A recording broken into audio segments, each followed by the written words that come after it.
Isang tip para maparami ang bunga ng kalabasa aside sa paglalagay ng mga pataba ay ang pagpoproning, kung saan tinatanggal ang excess na mga dahon at yung mga saker.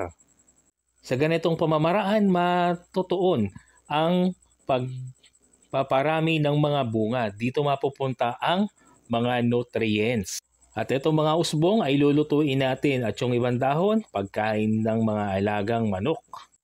Nagtataglay ng mga minerals katulad ng calcium, iron, magnesium, and copper. Meron din itong vitamin A, B, C, and K. Ang mga sustansyang makukuha mula sa mga talbos at bulaklak ng kalabasa ay nagpapalakas ng immune system at nagpapalakas ng katawan. Pangalawang tip para makapagpabunga ng kalabasa, mag-pollinate. Yan mga kataktika, i-pollinate natin yung mga bulaklak ng kalabasa. Kasi kung hindi natin ipopollinate, baka hindi siya mamunga. Kaya sayang ang inyong mga lalagay na fertilizer kung hindi nyo ipopollinate ang inyong mga tanim na kalabasa. Gawin ang pag-pollinate early morning, kung saan hindi pa nakikita ng insekto ang mga bulaklak ng kalabasa. Yan. So mga kataktika, ganyan lang ang ating gagawin.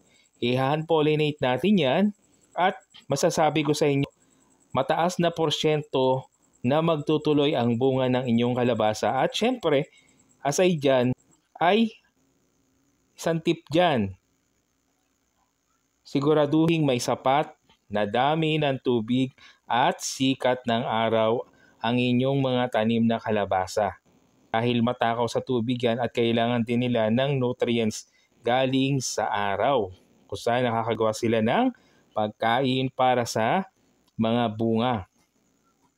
Sa ganitong pamamaraan, makakasiguro tayo na mapaparami ang bunga ng ating tanim na kalabasa.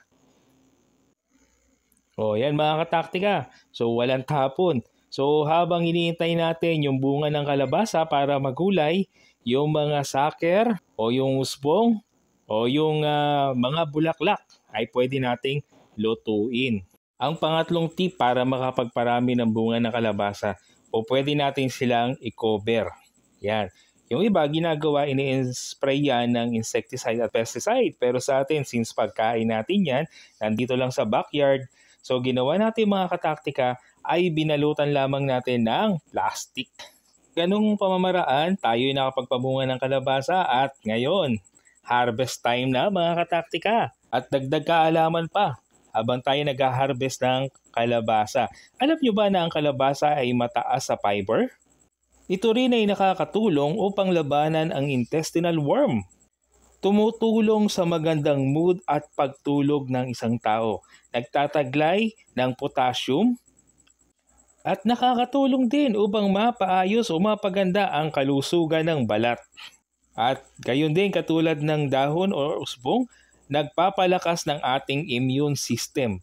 Tumutulong din sa maayos na blood pressure.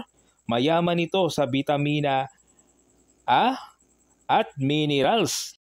Isabay na rin natin ang harvest nitong ating kamatis mga kataktika.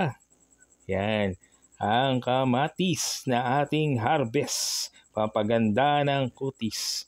Ito naman, harvest na rin tayo ng bell pepper. Isabay na rin natin ito. Yan o, hinog na. So yan mga kataktika ang ating harvest. Yan. Yan. 2 kilos. Isa. Tapos next. Hinog sa puno. Okay? 2 and 1/2. So mga kataktika, meron tayong papaya na harvest na tumimbang ng 4.5. Okay. Alam mo mga kataktika, talaga nakakatuwa kapag nakaka-harvest ka. Natatanggal ang iyong pagod. 2 and 1/4 ang una. Tsaka isa rin itong magandang libangan kung mahilig kayo magtanim-tanim. 2 kilo. 4 and 1/4. Sabi nga, isang magandang stress reliever.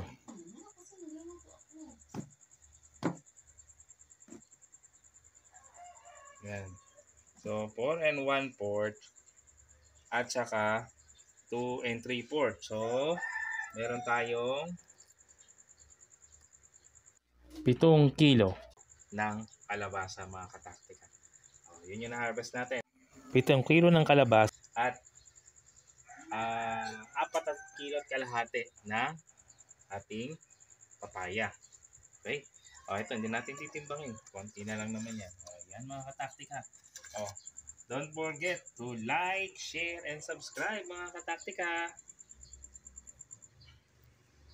Ang ating today's harvest mga kataktika. Ayan. 7 kilo ng kalabasa, 4 na kilot kalahati ng papaya. Ayan. Ating kamatis at bell pepper.